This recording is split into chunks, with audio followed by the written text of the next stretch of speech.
Jesus at the house of Simon. Now, one of the Pharisees asked Jesus to come and eat with him. And he entered into the Pharisee's house, and he sat down to the meal. And there was a woman in the city who was a sinner. And when she knew that Jesus was eating in the Pharisee's house, she brought a very expensive flask of ointment or perfume. It was made of something called alabaster. And she stood behind Jesus at his feet, crying, and she began to wet his feet with her tears, and she wiped them with her long hair, and she kissed his feet and anointed them with the perfume. So she must have been crying a lot to be able to do that, and she must have had pretty long hair to use it to dry his feet after she had cried all over them. Now when the Pharisee who had invited Jesus saw this, he thought within himself, saying, "This man, if he were a prophet, would have realized who and what manner of woman this is that touches him, that she is a sinner."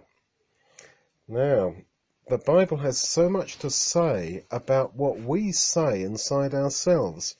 So often you read that so-and-so, such a person, thought this within himself, or he spoke within himself, saying. Now, the whole point of Christianity is what we think about. It's to be spiritually minded.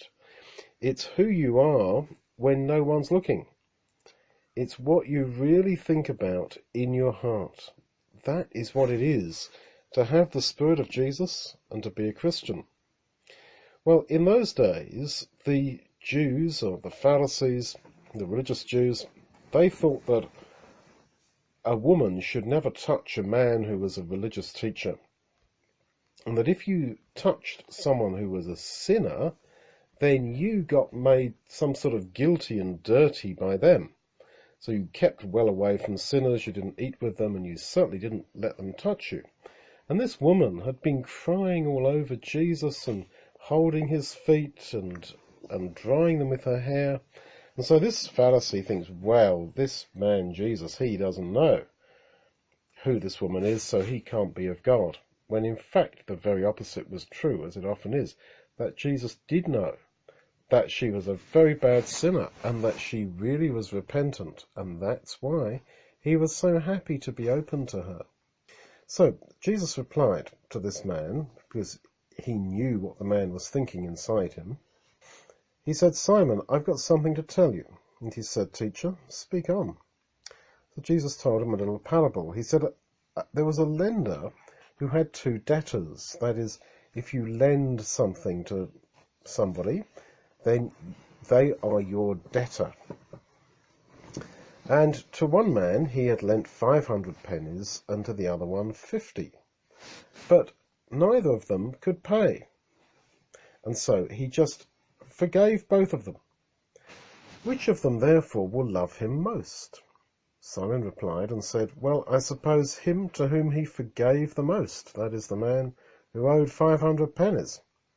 And Jesus said to him, "That's correct, you've rightly judged." And turning to the woman, he said to Simon, "Do you see this woman? I came into your house, and you gave me no water for my feet, but she has washed my feet with her tears and dried them with her hair. You gave me no kiss, but she, since the time I came in, hasn't stopped kissing my feet. My head you did not anoint, but she has anointed my feet with perfume. So I say to you that her sins, which are many, are forgiven, because she loved much. But to whom little is forgiven, the same loves little."